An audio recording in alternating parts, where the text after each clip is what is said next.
कई बार हार जाने में क्या होती है, जीत होती है।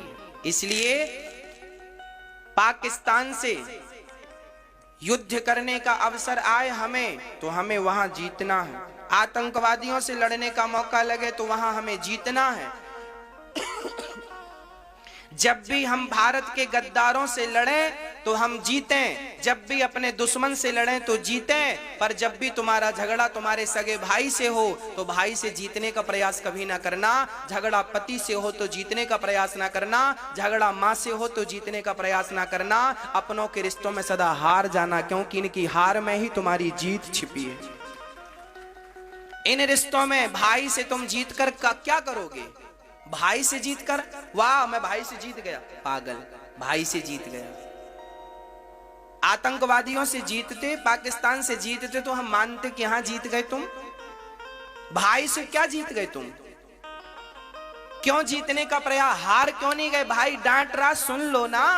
बड़ा भाई है, छोटा भाई है, आज उसका दिमाग खराब है, चलो डांट रहा है, बोल रहा है, सुन लो। तुम तो समझदार हो। तुम्हारी पत्नी है, पत्नी कितना बड़ा त्याग करती है तब ये पत्नियां बनती हैं। पुरुष का कोई त्याग नहीं है जीवन में, पर पत्नी का त्याग मैं आपको गिनाता हूं, गिनना। पुरुष अपनी मां को, अपने पिता को नहीं छोड़ता, पर स्त्री शादी के तुरंत बाद अपनी माता और पिता को छोड़ती है। स्त्री का त्याग, शादी के पहले पहनावा अलग था, शादी के बाद पहनावा वही होगा जो ससुराल की मर्जी होगी। शादी के पहले मांग नहीं थी, शादी के बाद मांग।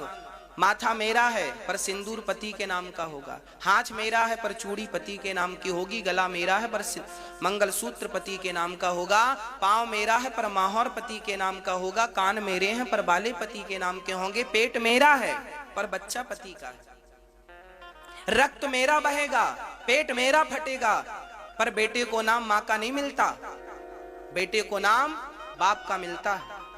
इतना बलिदान देने के बाद तुम कहते हो तुम पांव की जूती हो, तो यार तुम अच्छी किस्म के कुत्ते भी नहीं हो। क्योंकि कुत्ता जिस पत्तल में खाता है ना, उसकी रात भर चाकरी करता है। वो स्त्री जो इतना त्याग करती है एक पति के लिए, और बाद में पति, हद तो तब हो गई जब पति ने कह दिया निकल जा मेरे घर से। पति ने कह दिया पत्नी को, बाप ने कह दिया जा तेरे घर, बाप ने विदा किया बेटी को, जा बेटी तेरे घर। वो ये सोचकर आई कि मेरे पिता ने कहा है ये मेरा घर है, वो अपने घर आई, पर कुछ दिन बाद पति से झगड़ा हुआ, पति ने कहा जा मेरे घर से। अब पत्नी कंफ्यूज हो गई, पिता ने कहा था ये मेरे घर, ये पति कह रहा अपने, अब उसका घर क्या है बताओ, उसका घर कौन सा है बताओ? वो लोग बताएं जो अपनी पत्नियों को पांव की जूती समझते हैं। बताओ पत्नी का घर कौन सा है? बाप ने तो कहा था ससुराल तुम्हारा घर है, और पति ने आज गुस्से में कह दिया अपने घर जाओ, तो उसका घर है कौन सा? किसको वो अपना कहे? क्या ये यहां से वहां चक्कर काटने आई है? हाँ, जब मन करा तो भगा दिया, जब मन करा सो गले लगा लिया। अरे थोड़ा सा तो सम्मान कर लो उस स्त्री का। जब सीता मां जंगल गई तो सीता मां के पांव में छाले पड़ गए, कांटे लग गए, तो राम जी ने अपने हाथ से सीता जी के पांव के कांटे निकाले हैं। केवल पत्नी ही पति के पांव दबाए ऐसा नहीं है, कभी पत्नी के पांव में छाला पड़ जाए तो पति को भी तो उसके पांव को पकड़ के छाला देख लेना चाहिए। यही तो पति धर्म है।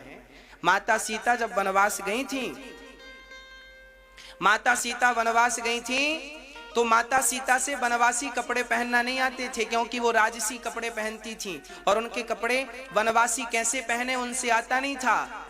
और मंथरा खड़ी थी, कैकेयी खड़ी थी, सुमंत्र जी खड़े थे, दशरथ जी खड़े थे, और वहां पर कौन कपड़ा पहनाए माता सीता को? तब राम जी ने आगे बढ़कर के माता सीता को जंगली कपड़े पहनाना सिखाया। ऐसे पहनते हैं। अपनी पत्नी का सम्मान करना यदि किसी ने सिखाया है तो भगवान राम ने अपनी पत्नी का सम्मान करना सिखाया है। अरे सम्मान, लोग कहते हैं प्यार की निशानी ताजमहल है, ताजमहल बनाने वाले ने 7 शादियां की थीं। ताजमहल नहीं है, प्रेम की निशानी तो राम सेतु है, जो राम जी ने सीता के लिए सेतु बना दिया समुद्र में, और रावण जैसे दुष्ट को दमन करके सीता को सम्मान के साथ वापस लेकर आए। चाहते तो राम जी राजा थे, दूसरा विवाह कर लेते, तीसरा विवाह कर लेते, क्या जरूरत थी एक नारी के लिए इतना बड़ा झगड़ा करने की? पर ना, नारी के सम्मान के लिए झगड़ा था। झगड़ा रावण से नहीं था, झगड़ा तो नारी के सम्मान का था। इसलिए नारी का सम्मान कीजिएगा।